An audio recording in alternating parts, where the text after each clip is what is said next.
Bonjour à toutes et à tous, bienvenue à Lettres Saint-Maclou. Lettres a rouvert ses portes au public après un chantier de restauration de plus de 2 ans.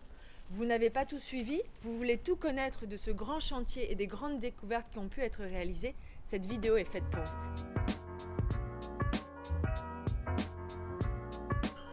Vous le savez sûrement, Lettres Saint-Maclou est un exemple unique, encore préservé aujourd'hui, de cimetière datant du Moyen-Âge et encadré de galeries, là où étaient entreposés autrefois les os lorsque la terre du cimetière était saturée.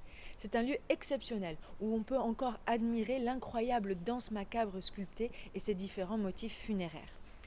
Lettres Saint-Maclou a aussi été le siège de nombreuses écoles, celle de Charité depuis le XVIIe siècle et jusqu'en 2014 avec l'école des Beaux-Arts. Classée au titre des monuments historiques depuis 1862, on ne s'attaque pas à la légère à un tel patrimoine. Pour tout comprendre de cette grande campagne de restauration, nous vous proposons une série vidéo. Chaque vidéo mettra à l'honneur un invité qui évoquera un aspect particulier de cette restauration. En amont de la restauration, une grande étude scientifique et technique a été commanditée par la métropole Rouen-Normandie, le maître d'ouvrage, et placée sous le contrôle général de la DRAC Normandie. Divers diagnostics ayant pour but de mieux comprendre l'histoire de ce lieu d'exception. Aujourd'hui, nous retrouvons Monsieur Alain Bardin. Pour réaliser ce diagnostic, il a fallu qu'on retienne, après appel d'offres, une équipe qui avait toutes les compétences en matière d'archéologie et d'histoire.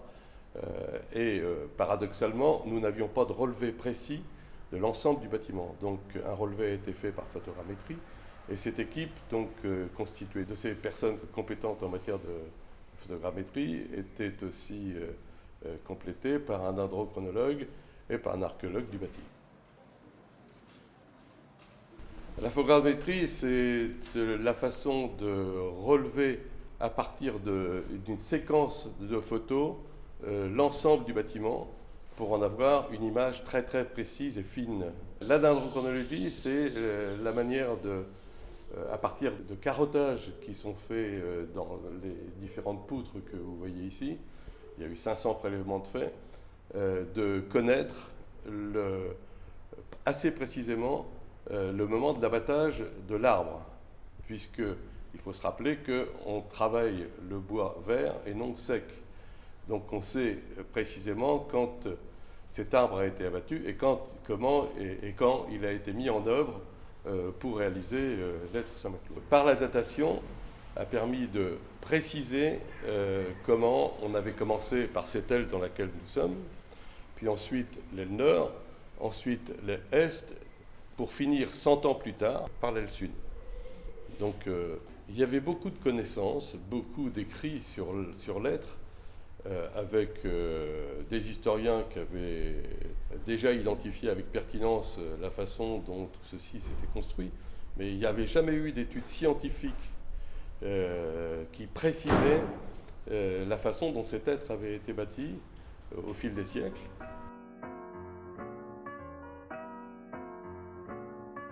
Différentes fouilles archéologiques préventives ont été menées en 2016 dans la cour et les 4 ailes de Lettres, ainsi que 2 fouilles programmées menées par l'INRAP et le CNRS au niveau du calvaire lors des étés 2017-2018. Ces fouilles qui ont duré à chaque fois 1 mois ou 2 ont permis de mieux comprendre aussi de quoi décédaient les populations de cette époque, de quelles carences ils pouvaient avoir. On a retrouvé des carences alimentaires, ils ont trouvé aussi dans ces sépultures et ces squelettes de la syphilis, des os courbes qui témoignaient en fait des métiers que la personne avait pu faire, tout simplement. Les sépultures sont très proches et ils ont creusé jusqu'à 2 mètres sans aboutir au sol naturel. Ce qui veut dire qu'il y a au moins 2 mètres, voire 2,50 m de sépulture. Ils étaient tous à peu près inhumés de la même façon. On n'avait plus le temps, il y avait trop de sépultures, on n'avait plus le temps de mettre les gens dans des cercueils, c'était dans des linceuls. Et ils étaient enterrés toujours à peu près dans le même sens, c'est-à-dire en est-ouest. Un autre élément aussi qui est apparu à travers toutes ces fouilles, c'est pendant le chantier cette fois-ci, parce que là aussi, la DRAC, pendant le chantier, nous a demandé d'avoir un suivi archéologique à la fois du bâti, mais aussi du sous-sol. À chaque fois qu'on creusait un trou, on devait faire appel aux archéologues pour qu'ils identifient ce qu'il pouvait y avoir en dessous. Et dans les caves de l'aile sud, on a fait une fosse pour y loger à l'époque un mont de charge qu'on a abandonné. Et cette fosse a permis d'aboutir au sol naturel. Et on a retrouvé sous les fondations des caves de l'aile sud des cercueils encore bien identifiés. Enfin, quand je dis bien identifiés, c'est-à-dire avec des parois encore conservées. Hein. Tout simplement parce qu'ici, on était dans le marais, dans le marécage pratiquement. Et ça témoigne aussi des premières sépultures de l'origine de la paroisse Saint-Maclou. Voilà.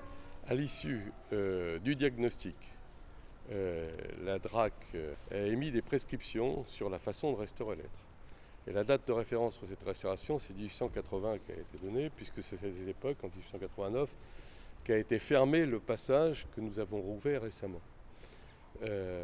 Et donc, l'objectif aussi de la DRAC à travers ces prescriptions, ça n'était pas de restituer l'être dans son état d'origine, parce qu'il aurait fallu détruire l'étage, c'était au contraire de nous demander, en particulier à l'architecte Richard Duplat, de faire en sorte que le grand public comprenne toutes les phases de modification de l'être. À partir de là, il fallait mettre en valeur la totalité des éléments particuliers qui matérialisaient un usage particulier de l'être et la façon dont il avait pu évoluer au fil du temps. Donc pour revenir aux prescriptions de la DRAC, en plus de la date de référence dont on a parlé tout à l'heure, il y avait aussi un certain nombre de prescriptions beaucoup plus techniques, comme par exemple de conserver le maximum de ces fenêtres anciennes qui sont composées de 17 modèles différents et qui a été pour nous un travail très important parce que beaucoup de ces fenêtres étaient en très mauvais état et la restauration a été compliquée dans la mesure où il a fallu enlever toutes les couches de peinture qui avaient été mises au fil du temps, les désosser complètement pour que le bois soit blanc et les restaurer entièrement en changeant chaque pièce de fenêtre qui n'était pas suffisamment en bon état pour être réintégrée dans la restauration. D'abord, ça a été un chantier passionnant parce qu'avant le chantier, il y a eu toutes les études préalables, dont le diagnostic qui a fait découvrir une foule de choses qu'on n'imaginait forcément pas. Et puis la restauration proprement dite avec les équipes d'architectes et d'entreprises a été passionnant parce que c'est vraiment des vrais professionnels. Et l'autre élément pour du sentimental, c'est que j'ai commencé l'école ici et puis de pouvoir remettre en valeur ce que j'ai connu il y a quelques années en mauvais état. C'était aussi une expérience vraiment passionnante. Une campagne de restauration unique que vous avez eu la chance de mieux comprendre grâce à un de ces acteurs privilégiés. On se retrouve prochainement pour un nouveau volet de cette série consacrée à la restauration de l'être.